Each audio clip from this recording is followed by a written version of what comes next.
নমস্কার বন্ধুরা, রোজ নাম চাই তোমাদের সকলকে স্বাগত। আজকে তো রবিবার। এবার দেখো রবিবার, দেখো তোমাদের দাদা ভাইয়ের অবস্থা কি গো। বাজার টাজার হবে না রান্না বান্না করবো না কি করবো? হবে হবে দাদা, একটু দায়িত্ব নিয়ে নিয়েছি না। কিসের দায়িত্ব? রোজ রোজ আবার কিসের দায়িত্ব? এই যে আমাদের সংগঠনের কিছু লোকজন আছে, তারা একটা নতুন সংগঠনের নাম কি বন্ধুরা তো নাম জানতে চাইবে। অনগ্রসর সমাজ কল্যাণ সমিতি, ওর যে কর্ণধার আছে কানাইলাল মণ্ডল, তিনি আমাকে একটা লেখা লিখতে দিয়েছেন। তো লেখাটা লিখলাম। এটা হচ্ছে অ্যাকচুয়ালি প্রচার পত্রিকা। তারা একটা নতুন ভাবনা নিয়ে জিনিসটা করতে চাইছে, তার নামও তারা দিয়ে দিয়েছে। কি নাম দিয়েছে? বুদ্ধ ও হরিচাঁদ গুরুচাঁদের বিচারধারায় সমন সংঘ। আচ্ছা, তো তারই প্রচার পত্রিকাটা কেমন হবে সেটা আমি লিখে দাঁড় করিয়েছি। ওটাই শেষ প্রায় হয়ে চলেছে। এটা আজকে দিব ওনাকে জমা।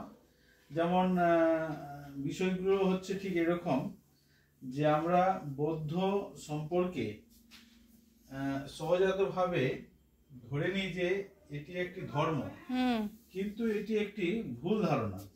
বৌদ্ধ কেবল ধর্ম নয়, এটি একটি জ্ঞান, অর্থাৎ জ্ঞানী বোদ্ধা, যিনি বেশি বোঝেন। বৌদ্ধ যেখানে জ্ঞান, সেখানে যুক্তি, তর্ক, আলোচনা ও সমালোচনা থাকবেই, যার অর্থ হলো বস্তুবাদ। তাহলে তোমার এই পত্রিকাটা ছাপানো হবে, তাই তো? এটা ছাপানো হবে। হ্যাঁ, এই বস্তুবাদকে কেন্দ্র করে যারা এই বস্তুবাদী যুক্তি, তর্ক, বিজ্ঞান মানসিকতার লোকজন আছে, তারা যখন হিন্দু ধর্মের বিরুদ্ধে কথাবার্তা বলে, তখন তাদেরকে নাস্তিক হিসাবে চিহ্নিত করে দেওয়া হয়। তো এই জিনিসটাকে কি করে মানুষকে, এই নাস্তিকতা, এই লোকগুলো তো নাস্তিক নয়, অথচ এই লোকগুলো সমাজের কল্যাণ করতে চায়, এই লোকগুলো মানুষকে ভালো করতে চায়। কিন্তু ওই যে ঠাকুর দেবতার যে ব্যাপারগুলো, যেমন একটা জায়গায় আমি এই লেখার জিনিসটা দেখাচ্ছি, সেটা হচ্ছে ঠিক এরকম। যেমন একটা জায়গায় পড়ে শোনাচ্ছি। যেমন হিন্দু ধর্মাবলম্বীদের শিক্ষা দেয় বলি প্রথা। হিন্দু ধর্মাবলম্বী শিক্ষা দেয় বলি প্রথা, যেমন পাঁঠা বলি, পায়রা বলি ইত্যাদি। দেবদেবীর অনেক ক্ষেত্রে বিশৃঙ্খল জীবন ও আচরণ, যেমন শিবের মধ্যে এমন আচরণ আমরা লক্ষ্য করি, এবং দেবতাদের মধ্যে ছল চাতুরীর কাহিনীও বেদ পুরাণে পেয়ে থাকি। যেমন মহাভারতে কৃষ্ণের মধ্যে এমন ছল চাতুরীর কাহিনী প্রতি ছত্রে ছত্রে পাওয়া যায়। দেবতা ও দেবদেবীর মধ্যে এমন মিথ্যাচার, ব্যভিচার সমাজে একটি বিরাট হিন্দু ধর্মাবলম্বীদের শিক্ষা দেয়। ঋষিমুনিদের ব্যক্তিগত চরিত্র নিয়েও নানা কুকীর্তি সমাজে প্রতিফলিত হয়। তাদের কাহিনীও হিন্দু ধর্মাবলম্বী মানুষজন অনায়াসে পান করেন। তাহলে এই যে ভাবনাগুলো পাঠ দেওয়া হয় হিন্দু ধর্মাবলম্বী যারা মানুষজন তাদেরকে, যার জন্য এই মানুষজন এরই বিরুদ্ধে যখন রুখে দাঁড়াচ্ছে যে এই জিনিসগুলো ঠিক নয়, পাঁঠা বলি ঠিক নয়, পায়রা বলি ঠিক নয়, তখনই এদেরকে ওই হিন্দু ধর্মাবলম্বী যারা তথাকথিত পণ্ডিত মনে করছে, তারা কিন্তু এদেরকে নাস্তিক বলে আখ্যা দিয়ে দিচ্ছে, এবং এইভাবে নাস্তিকতা বাদে পরিণত করছে তাদেরকে, এবং এদের ভালো দিকটাকে অন্ধকারে পর্যবসিত করছে।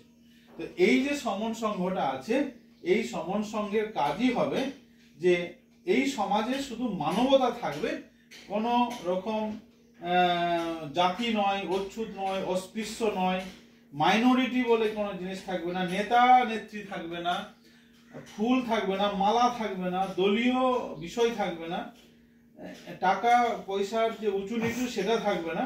এইরকম ভাবনা নিয়ে গৌতম বুদ্ধের নীতি আর হরিচাঁদ গুরুচাঁদের বাণী এবং বাবা সাহেবের বাণীকে সম্মিলিত করে তারা এই আদর্শে অনুপ্রাণিত হয়ে আলাদা করে একটি সমাজ গঠন করার ভাবনা নিয়ে এই সমন সংঘ তৈরি করেছে। তারই প্রচার পুস্তিকা আমি লিখে দিলাম। তো পুরোটা পড়ে তো শোনানো সম্ভব না এই সামান্য ভিডিওতে, তো তোমাকে বোঝাতেও পারবো না। তো আমি যতটুকু পারলাম বুঝালাম।